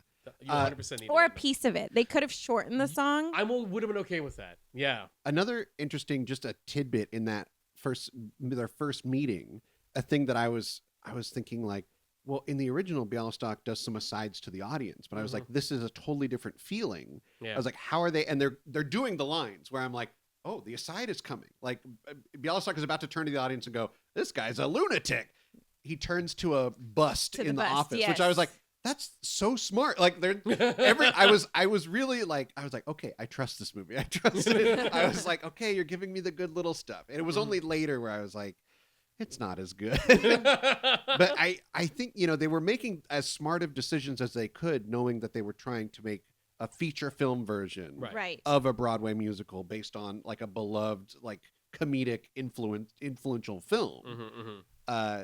But yeah, I think it's a little stagey. That's the Which for me, yeah. again, I love. Like that's where my Exactly. heart and my nostalgia is absolutely going to be with The this hilarious version. thing is there are movies that are shot like plays, and I love that shit. Yeah. I love it when it's like they're in a house. There's 6 characters. Most of the scenes are 2 people sitting down talking. I'm like, hell yes, I'm in. Give me that. Give me that. Give me that. No, like even referring to our Christmas episode, We're Not Angels. We're No Angels. We're No yeah. Angels, Uh-huh. the first film. Yes. That was something you complimented highly on the fact that movie felt like a stage in a good way. Yes. Like it was mostly all in one house, one location, but it's still, like it was well used. It was well thought They out. were doing like angles and stuff where it was like they were on the roof looking down at someone and then someone was seeing them through a window. It was just like, oh, you're playing with it like this is my limitation and it's my superpower. Yeah, yeah. Do you know what this kind of reminds me of? It's almost like The Producers was filmed as a better version of when they did the live musicals. Oh. Do you guys remember those? Oh, yeah, God, yeah, yes. Yes. This feels We've like had to cover the a couple of them. better version of that, Yeah, where it's wow. not quite as good as like Hairspray, which was almost perfection if you just get rid of John I should watch Travolta. that one. Huh? Oh my God, Oh wait, Hairspray the one that was actually in theaters with Amanda Yes. Bynes and Mhm. yes, yes. that one is That one if you is just so funny. fix John Travolta, it's magic. My note is do nothing to John Travolta. It's he nails it. Ugh. Okay, the I know, whole I know, point I of know. it is that it's Now supposed I'm to just sound like baiting a you. man. I'm baiting you. And I'm he baiting doesn't you. sound like a man. He makes it sound like a woman, and that defeats the whole purpose of a man playing the part. But that's fine. Moving on. I That is don't my want- anger for the day. I don't want to get into conspiracy theories about John Travolta playing feminine roles. We'll talk about that off And I mic. am It's for fully sure aware a thing. that he paid for the movie, and the only reason it exists is because he produced it. And if he hadn't produced it, it wouldn't exist. And that's why he cast himself in that role.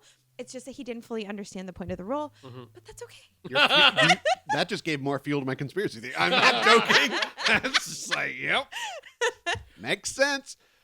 So the producers. Yeah. The producers. Now, okay. Let me just derail us completely here. You pointed out there was a decent amount of the original Broadway cast is Yes. here, and which makes sense. You see Roger's actor, like, no, you keep him. Roger Debris presents history. Roger Bart, who I'm aware of from other projects and other Broadway shows and etc. He's also like, no, you keep him. That's my note. He needs the beard. I hate that they got rid of the beard. Carmen Gia needs to have that beard. Because even in this film they have the moment where he answers the door and they look at him like he's insane, and I'm like, that doesn't work when he doesn't have the scary tan and the beard. When he has the scary tan and the beard, you're like, uh-oh, I'm in for some trouble here. You mean the didn't do it for you? You needed more? Or the tiny monocle that clearly doesn't do anything, but No. he uses it to amplify that he's looking at something? Normal. That's normal to me. Totally normal. All right, fair enough, I guess. I suppose. What about the... That was a put on. I don't know what's going on there. But I understand that you need to throw in some big names here as well, and so they threw in Yeah. Will Ferrell Yes. for Friedrich. Speaking of overacting. I will get to that. And And he was at his like height of power at this oh time. yeah, Like this Yes. is Anchorman was 04. Like this was is post old school, post old school. post Anchorman. Will Ferrell was on, and here's the thing, I get it, right? He's a big name. It's a small role that he doesn't have to do a lot of commitment on, but you can throw Will Ferrell in there and like, look, see, he's in this movie, and it's a musical, blah blah. And honestly, his overacting hits the same level as everybody else's overacting. Sure. Mhm. So it's one of the few movies that I don't find him completely irritating in. And You're going to get canceled after this. I'm so sorry. if we haven't yet, we'll. And Uma as Ula. Yeah. That had to be why they did that, right? But also, I think she works. Like, Do you know who they originally were going to cast? No. Nicole Kidman. oh, That's insane to me. I'm just like, Also, Why would Nicole Kidman do this? But here's the thing: I kind of get the idea visually of using either of them. Mhm. Is the fact that Well, like a tall blonde. a tall blonde, Right. She Yeah. towers. Yeah. I love that. She towers over both of them. It's great. Because so often, right, we get is it Tom Cruise? Mhm. Who's like 2 feet tall and his little ego can't handle it, so he has to stand on boxes Look, and he's stuff. 5'6", okay? He's taller than me. I think so. This is my bad now. I think so. But I love on. that they highlight it's the opposite, Yeah. right? Like the whole point is that she's from Sweden and she's this 10-foot tall, gorgeous blonde. Does she actually sing though? I meant That- to Google it. That is her singing. Damn, she has such a good voice. She was actually very good. That is wild. The Uma as Ula was actually shockingly good casting. And I actually didn't appreciate it in 05 when I first saw this movie. But now I'm like, okay, actually, Uma's pretty good at this. I love her character in this. She's so cute. I don't like that they make it a romance. Aww. I don't like it. You don't like her and Leo being together? No, because here's my this film is about the two guys. Yeah. It's like that's their friendship, their partnership is Yeah. the Yeah. romance. And That he is the gives central up romance. The romance. He sacrifices Rio for his friend. Spoilers. For his friend. You say That's- sacrifice. He yeah. went and enjoyed Rio for quite a little bit there. He could have stayed. Could have stayed forever. He could have stayed. Kept sending postcards. I do like that when they made the Broadway show and they were looking at characters, like we clearly need a female lead. There's Yeah. like where can we look? And there was Ula right there. And I think it's actually kind of great that they looked at what perfect. This is a character that is a gag, but we can expand and add. They made her a person. They made her a person, and I even Well, like that. Character-y person. Yeah. So Much is as they everybody could. else. Well, Right? yeah, but I like they tied back into the whole like, oh, she's here to she's a performer herself. She's also here to do a show. But of course, Max is horny, so he finds a way to keep her. Max and Leo. Who am I Little kidding? casting couch. Little casting couch. He does literally say, "Can we please have someone sit on that couch who's under 85 years old?" I'm like, okay, Max, Jesus. So a cute fact in the stage version, when after she tidy oops, and then Max leaves, and she has her little moment with Bloom, and they're all romantic. When they're under, kind of going through their dancing, their faces show up like all over the wall, Oh. and her face is always really cute and like these cute little poses. And then no matter what pictures and poses, they're all goofy of him. So it's like this romantic-y moment, but he's still, He's- as silly as could be. That's really funny. It's very cute. Now, okay, here's a question. I was curious. Yeah. Like, in the stage version, did they also paint the wall? Yeah, white. Everything was white. And then the lighting, was that also a kind of recreate? Okay. Yeah. All right, just checking. I figured that's them bringing the Broadway show Yes. to to that. That makes sense. Oh, speaking of Broadway shows, and we're talking all about Broadway. This is for us at least, a repairing of Nathan Lane and Matthew Broderick. That's right. After Lion King. Yes. We talked about them in the Timon and our Lion King Pumbaa. episode. And there was a deleted scene that was supposed to have Right. Ernie Sabella, who played Pumbaa. And it was going to be a reunion of all three of them. How cute. Ernie was going to play the drunk guy at the bar. Oh, They cut the but scene They out. They cut, cut the scene whole out. bar. They cut the whole bar. Yes. I Again, was upset. I think the bar scene's important. It's so important. I feel that's sort of the thing with this adaptation. And clearly it was there on the Broadway show. Yes. But part of the thing about the choices they were making, cutting things out, I'm like, why'd you cut that out? Why'd you I cut guess that out? I'm going to ask the Time-wise, I question. guess. What would you have cut out instead? Ooh. Oh, a lot of the ending. Like everything that they added, I was like, none of this is good for me. Like the original movie has such a good ending, and so you're just like, I really didn't like the song in the jail where he's just recapping the whole show. I just felt like Oh, I love that. That's I think a it very works. popular number. I think it works on On Broadway. Broadway, yes. Totally works on Broadway. For a film, it feels reductive. I was just like, yeah, we just experienced all this. Why are you going over it again? You know what? It's like there's so many movies that stronger. do like a flashback of something that was 10 minutes earlier, and I'm just like, why did you do? We watched the movie. It's you very didn't have to do a anime. flashback. Yeah. You know what? I'm gonna give you that. I didn't think of that one. I thought, from my brain, I was like, but that's like one of the big Nathan Lane Yes. performances. But also, Then you could give back the King of but Broadway you from the can give beginning. back the King of Broadway, Right. which is more important. And then you can cut out all the Rio stuff because it's just the postcard itself is enough of like if you want to call it like a betrayal, like he has chosen Ula over him. Yeah. The postcard itself is enough. We don't need all the scenes and song in Rio. It's like, no. That's just off screen. But you need to know that they have sex at 11. It's They almost could- 11. They could tell that to the judge. They basically did.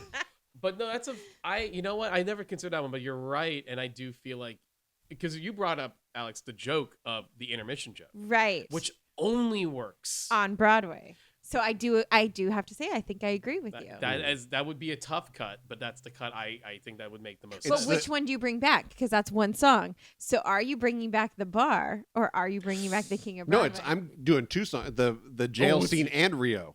They're both out, so we can bring back the bar and King of Broadway. Now, there's another song they took out in favor of just doing the scene from the movie, and that's the "What Did We Do Right?" Yes. And that's, I heard that song, and it's one of those where I do understand cutting it out, Yes. even though I kind of love the number. It's cute. It's a cute number. It's not necessary. It isn't necessary. That's one where I feel like that's a smart edit, because in the movie they just did the scene from the other movie. You know what I also might cut out, even though I like the idea of it, is the where they're singing about you don't say good luck. I actually like that Oh. one. See, I do, but I think the idea is better than the song. Fair, okay. Yeah. I'm I kind could of see more. it. Because I almost wish that was a bigger idea in the original. So I was like, Mm. oh, that as an idea is great. Throw in some extra lines about Yeah. that for sure. We don't need a whole song about it. I think that part of the reason I kind of like it is like it's theater people know that one very well, Mhm. and I feel like acknowledging it is important, especially because what Max is doing is ensuring it. Mhm. Yes. Because the Yeah. joke is Max going, "Good luck," Uh-huh. good luck. It's He really moves a ladder highlighting over it. so everyone has to walk under a ladder. Throws a cat in Throws there. a cat in there. It's like Max is doing everything possible to go, "That's a good idea. I will do that." Now here's another thing that when that song happened, I had this moment where I was like, oh, they've kind of added two leads to this movie in the form of Roger and Carmen. Mm. Where it's Mhm. like in the original, they show up for one or two scenes. Yeah. And in this, they're in so many scenes to the Yeah. point where they remove LSD. Yes. There is Which no is LSD. That's not even in the stage no. musical, right? No, yeah. no. This is the Yeah. stage So they version. remove LSD, which I was like, I love this already. And I remembered that they replaced it with another person, so when it was Franz at first, I was like, oh, I guess that makes sense. And then the break a leg joke, Right. which is that a callback to Austin Powers? I've when never he is- seen it. I feel like when he it's falls down the hole. Can I bring up? I think it's an accidental callback. I don't think they realized they were making the same. And if you don't recall, in Austin Powers 2 or first, The no, first one. like you Will know, Ferrell plays Mustafa. Mustafa, and he gets like he Dr. Evil puts him in that pit, and we don't see him, but he keeps complaining about his injury. Off screen, he's like, I think I've broken my leg. Like he Yeah. says it. He says the line. And he does. It is a bit of a repeat. I feel like it's not a callback. I feel like it's So just them not weird. realizing the joke is Will doing it again. The 'Cause thing I'm sure is, that was in the Broadway show. Yes, but they, I haven't They do seen it Austin twice, Powers. they do it twice though. Yeah, he Right. breaks both legs. He Yeah. takes both legs. So here's something that like I want to bring up. I completely get the need of cutting out LSD. Yeah, Just don't use. I'm on board. LSD. Don't even have to convince me. But and I think having Friedrich be it should be him. Mhm. And so they cast him, and then injury happened. So then Roger takes the step. The one thing I kind of wish maybe the movie did, because I understand if the Broadway show doesn't do it, totally get it. There's no room, there's no time. But I wouldn't mind maybe one rehearsal scene seeing Frederick play Hitler Mm. for the contrast to see how Roger. Right, him playing it so deadly serious. Yeah, it's like to the point where it shows this is why it's not going to work. I think the intention, and I could be wrong, Mm. is we get that at the audition when he corrects the other person. I I kinda think see that's that, where yeah. we're meant to see. I like that song too. That moment. Yeah. I like that whole little scene because it is very much, yes, Franz is taking this so seriously. Yes. All of these jokey Hitlers, and he's like, no, you're not even singing the German song right. Let me do that for you. And I think that's our image of it. That's what we get, and that way they don't spend a lot of time on it to That's move on. fair. I do feel like though that they probably could have hit that harder then. Yes. And maybe what they could have done is have Franz read like the serious line of dialogue as straightforward Hitler, then go into the That probably takes away making fun of Hitler, though. Yeah, it's a balance. I it get is it. that Yeah. weird balance. Because you can't have a serious Hitler. Now That's kind of my self-fulfilling thing. It's like, Yeah, I feel like for sure. I feel like we needed some. As a movie, I agree with you. Yeah. As a ooh, let's maybe not toe that line. That's Yeah. probably why I think it's the same thing where it's like they probably never in 1,000,000 years considered casting a German actor as Franz. Right. Yes. They always wanted it to be someone doing an over-the-top German accent. Yes. Right. Yeah. To make it as jokey as possible. Yeah. 100%. So they never wanted to give any weight at all Right. to this guy and his idea of Hitler and all that stuff. And I Right. think that's something to be said for casting such a famous comedian in that role. Because you instantly know when Will Ferrell's on screen at that point, It's going to be funny. It's going to be silly. You don't take it seriously. And Yeah. I agree. I think they made points of let's really toe this line. Right. And I do feel like when we get to Roger becoming, Hitler on stage, I think that is a very good condensing of the concept. And there's a little bit of the whole clearly Roger's a performer, but he's settled on directing. I want to point that out. Yes. He settled on directing, Mhm. which means, oh my God. There's a whole I talk about stuff I overthink, but in this case, just for funds, it doesn't ruin it for me. It's so clearly Roger's awful at directing and he's not smart. But where did the money come from? Does someone have an Okay. idea on that? I would love Can we just dive in for a second? Let's go into Roger's home, right? Right. Because Oh yeah, we got to talk all about this Roger sequence. the Yes. introduction. Yeah. Because it's yes. insane. Do you want to take us through it really fast? I mean, The Village People?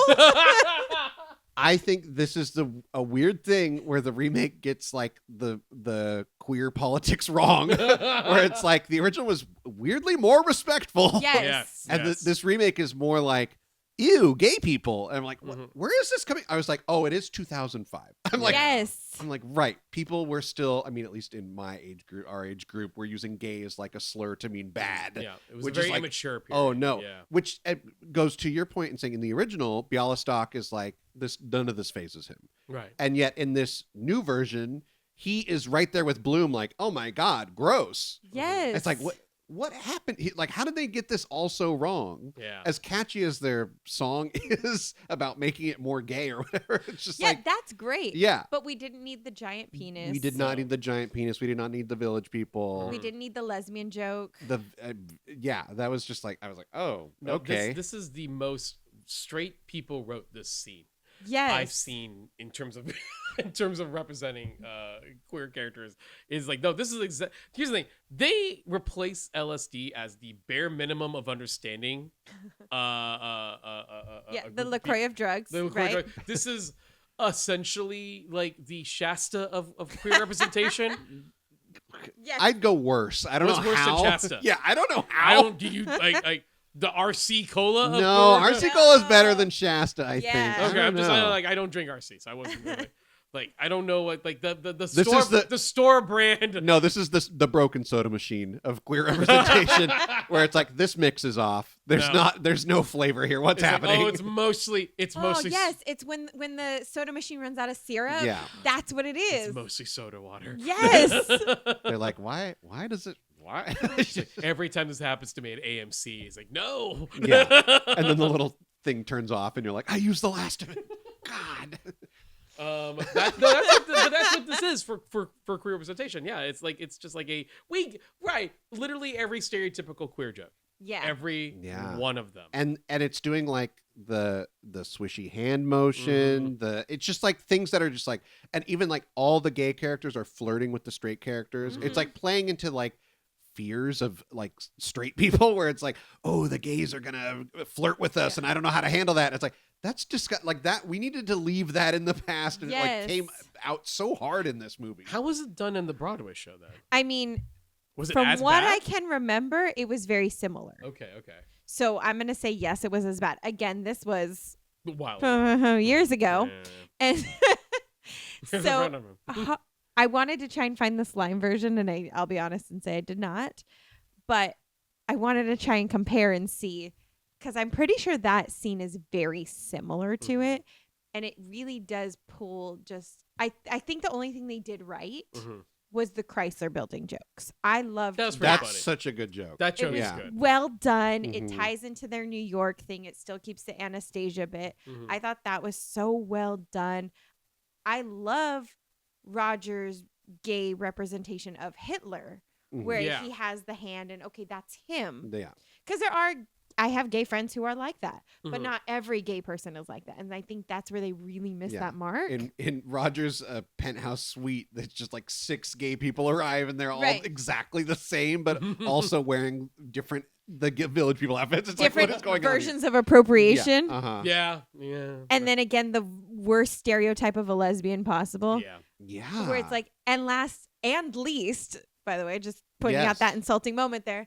And then it's the one girl who with the deep voice in the plaid, Mhm. larger person, right? Everybody else is thin and fit. We've got this larger frumpy. I was like, oh, we missed the mark there. Yeah. Mhm. That is as 2005 as it comes. in terms of the Yes. joke. Going back to the opening night. and Yes. clearly, it's a success. Oops. I will say that, like, yeah, part of the idea of showing them post drinking with newspaper reviews in this hand, and I understand not using the "what did we do right" number, but I do feel like we miss the importance of them finding out. Yeah, I thought I was like, did I miss something? Yeah. It really cut in such a way where I could sense a whole scene missing, and not just because I just watched the original. I was like, oh, they really just skipped over it. If anything, at minimum, I would have just had Max look at the newspaper rack, going, the first review's out. Let's see how bad it is. Mhm. Cuts. Then he's reading, and he's like, oh no. Then cuts to them at the office Instead of him reading it as he's coming into the office. Mhm. It's like, and then ripping down the sign, etc. At that point, we're just doing the other movie again, except for doing the Rio bit. That was Well, because Franz comes in to shoot them, but again, Mhm. it's like they've added for some reason Roger and Carmen are in the scene as well. yeah. See, I do like the get back in the closet joke. Like, that was a cute moment. It was a basic joke. The joke was on the floor, Mhm. but it was cute. Mhm. So it tied them in a way where I think like they're trying to honor their essence on Broadway, right? Mhm. These are big people. They brought them in. They're giving them those moments. Yeah. That doesn't bother me. Sure. I feel like the whole chaos with the police where they're just like, he tried to shoot us. Okay, bye. Yeah. Like, yeah, okay, you're fine. You can go. And then they just don't care, which we'll get into that separately off the mic. But it was just like, wait, you're not going to question them? You're just going to keep bye. This is also the one where I feel like the staging of it looking like it's filmed on stage kind of does hurt it in that regard. The again, if I was watching this live, I'm like, oh, this is impressive. Yes. The choreography of them popping out, this popping out, Franz doing this, jumping out, and etc. But now that I'm watching it, I'm like, Yeah, the chaos really works on stage. You're Yes. right. There's so much happening. People coming out of different doors and rooms, and it is fun. Mhm. Because they even go outside. You see him on the balcony, and then he comes back in, and so Right. you get those moments. Very Scooby-Doo. Yeah. But filming it as like again different energy, Gets a little lost. gets a little lost. Yeah. Lost in the edit. I think. Lost, Yeah. definitely lost in the edit for Yeah. sure. So yeah, what else? Well, I There did want to point out a character that we missed, Yes. which is John Lovitz. Right. Oh yes. I was like, oh Yes. yeah, right. We get I did remember this scene where we get the back, like a little more backstory with Leo, where Mhm. him at his job.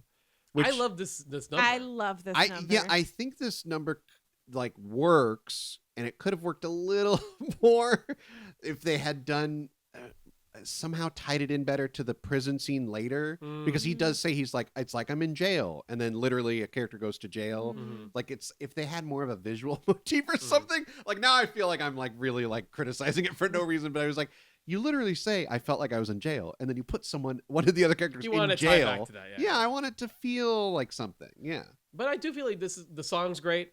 Yes. This is actually some of the best directing in the movie. Is the Because it's how a this great was- little set. Like, Yeah. there's something about like if the set is interesting, like that's you're gonna get a good scene. And out of it. anytime you're tying in, there's a Thoroughly Modern Millie, which does not hold up, by the way. There's a lot of racism in that musical, but Whoa. there's a typewriter scene. What could be said about most musicals pre-1960? Yeah, it's, Let's knowing what I know now, that's a whole lot of 1970. Let's just keep adding years. Yeah, Yeah. I think that musical was made in the 90s because it like one of the original Broadway stars is Sutton Foster. Oh wow. Like she won a What? Tony Damn. for Thoroughly Modern Wow, Millie. I thought that was much older. Okay. Yeah, Mm. it's bad. It's very not AAPI friendly. But they do this really great scene where the secretaries are doing the typewriter and they're tap dancing the sounds. It's one of my favorite scenes to watch, and they move around the stage on their desks while typing, but they're using their feet to make all of the sounds, and it's incredible. That's awesome. This scene reminds me of that scene as well as the old ladies, which that's the one I feel like you could cut or shorten, by the way. I will go with that. Yeah. But the Yeah. like noises with the walkers and then the way that they use the little machines where it's like ching ching and the rips and all of that. Those moments, I love when they use props to make music. Yes. That to me is an essence Oh, of Broadway. and then when you have like a bunch of people supporting like the main character, like they're all doing their thing, and that's so interesting going on behind him, but he's having his little moment. Yeah, that's a scene. Those are my favorite magical moments, I feel like, in musicals. And I'm so glad you brought John Lovitz out, because even though he's not in it a lot, he's only really in this sequence. He is, again, John Lovitz. He's great in it. Also, probably would have made a really good Max if he was given an opportunity to. Mm-hmm. That That was another thing that I kind of was wondering. Were they trying to make like he is like the Max of the job? Like it's that Bloom is Oh, I always could going to see that. have a guy overbearing on him. Except when he meets Max, it's Yeah. like he's kind of sweet on him. Yeah, I don't know. Could be Mhm. very possible, because like it's like there's a very hilariously Lovitz has more of a Zero Mostel vibe than Nathan, you Yeah. know. But I don't. Okay, so Thoroughly Modern Millie, the musical, was 2002, but it was based off the movie in the 60s. I see. Okay. That's where the problem comes. And that's where the problem comes in. But yeah, no, I think that's an interesting observation. I never considered that, Andrew. The idea that like, he is trading one big boisterous man Yeah. Right. for a relationship with a different big boisterous man. He really doesn't grow up or get freedom. Yeah. He does in fact go to jail. Right. Although I guess I will say, I know you don't like the ending as much, No. but but I will say I love that they get released from jail early, which is so stupid. But that he continues putting out shows on Broadway, and they have terrible hit after. I mean, if you look at the names of them, like Death of a Salesman on Ice is just so stupid. the But he gets his freedom of being an actual Broadway producer. sure. I don't know. I as much as the original ending, I don't like that they don't learn their lesson. This new one is like they don't learn their lesson and they they get rewarded. succeed. Like, Yeah. it's Yes. just like, what was that? What Which was is the very point of any of 2000s. that? Yeah. I feel like in the 2000s, so often the main character doesn't learn the lesson. Right? It's This the bratty feels so teenager, and they extreme, treat though. everybody like crap, and then they get rewarded for it later. Going into the old lady sequence. Yes. Max getting. I want to bring on one note you brought up, which is funny. I caught it too. Mhm. I recognize one of them, and it's actress Andrea Martin, who we her credited as "Kiss Me, Feel Me," but we actually talked about her in our Black Christmas episode, in which she was in not only the original film, she was also in the remake. So, and this was actually a year before the Black Christmas remake. Oh wow. Huh. Yeah. Alex, I kind of love that you brought up maybe this is the sequence you could have cut down or done differently. This is also where I go back to. I just praised the directing of the accounting sequence. I'm going to go back to not complaining about the directing in this sequence where I feel like it could have been shorter. Yes. I love the idea of the Walker tap dance. I think that's hilarious, but I also feel like it loses in the concept. It loses the idea that like Max, as Ula says, is stooping these women for money, and it comes off as him just going on a relay race of getting money. And I feel like you really need to play up the fact that Max is stooping older ladies. Like they don't know the others exist. Right. Like it should be the first time they meet is at that court. They all go. They're like, "Oh my God, he's hurt. He's in trouble." Yeah, yeah. And then all of a sudden now they're like, "Oh, there's another one here." Right, because the whole changing the pictures on the the piano Mhm. kind of implies that they all think they're the only one and they all Yes. think they're and he's got them special. like on a schedule. Yeah. Yes, and this really takes that Away. away. Mm. Yeah. No, it's a movie. So use the language of film to show a montage, a quick one of Max going to apartment to apartment to apartment to date after date after date after date. And this is definitely where the Broadway part of it comes in, because that is the Broadway scene, right? It's Yeah. literally, I mean, half of it is dudes dressed as women because it's the same background actors Yes. for the Hitler scenes as it is for everything else, right? Sure. So you've got kind of a mixed gendered hiding up there, but which I love to point out. But it works on Broadway. Yes. Right? It really does, because you have all the women, they do the tap dancing scene, they're all lined up across the stage. It's a big thing. It moves the story along. Mm-hmm. But I agree with you when we're now coming into a movie context. And that is where that's that mix of they kept the Broadway feel, which is great. I love that. Mm-hmm. But it does then take away some of those aspects of what kind of a person he is, Yeah. how he treats these women. And as you point out, it's great stage storytelling. Yes. That's great stage storytelling. That implies, oh, right, Max is having major amounts of sex with older ladies while getting their money. And we do that visually. We know that's what he's doing, but we also visually see how he's getting the money. But we don't need that information in a film. We need to see him. Like, I can imagine a sequence of him coming out of one apartment, patting his head, Walking going into the down next. to another apartment. Yeah, and Yes. like right next door. Yeah, Yeah. sure. Yes. That would have been great. That's what we should have been seeing, you know. And maybe you can do one cutaway dreamy moment of the tap dancing walkers to Oh, it could be like his nightmare. Like, yeah, yeah, exactly. Yeah, That's great. Mhm. Like you can show that because it's such a great visual. but I I think wouldn't waste it. as we brought they wanted to really keep to Yes. Yes. what was exactly on stage on Broadway. But I think, as Alex pointed out, that is probably why the movie didn't suffer, because like it didn't allow everyone to get the story. Now, I think we're also forgetting what Chicago was 2004. Yes. So Oh, people that were is such a great movie. crazy for that. Yes. That movie is the reason why we had all these other musicals being made. And I think a lot of I haven't watched it recently, but I remember some bits of it. It does have that stagey feel. Yeah. Like they are putting on a performance for the Mm-hmm. camera. It Yeah. is not like shot in a movie style. But It does a mix though. It does Yeah. a better mix. Yeah. well, no, the smart thing that Bill Condon's script did is that he found a narrative way to do both, to make it look like a Broadway sequence, but still make it like a film. It's in her head, right? It's in her head. Yeah. And it's Oh, just yeah. smartest. It's the smartest way to flip it on, still keep all the numbers there, but also allow that artifice to not feel weird. Here, the artifice is sort of uneven. Like there's the joke that, again, I know that killed with the audience, is why Leo go to stage left on stage? Yes. But it doesn't land as It hard. doesn't land when he goes camera right or Yeah. whatever it is, but they do say it in the musical is why he goes so far stage left. It's such a funnier joke. I can already see that joke killed on an audience. Yes. But in a movie theater, it's odd. It's like, oh, we're breaking the fourth wall now? I guess so. If And it's really the first time we break the fourth wall Yep. because they Right, removed, they as cut you out mentioned. so much of the sides. Yeah. if Yeah. they Yes. kept those asides, maybe that joke would have worked. Yeah. But they took it out. And I think the adjustment to what you'd said is like him saying it to a statue is like, that's still funny. It's it worked for me. But because you did that, you took away, Yes. and now you want to keep this joke. I would have just got rid of it. And sadly, it's like a joke that only works on stage. Like they didn't keep the intermission joke, right. even though that was part of Hysterical. Betrayal. Right. And it's hysterical, but It wouldn't work here. there's no intermission. We saw it. It's all one movie. So If they didn't keep all of these Broadway elements, it would just be nothing new.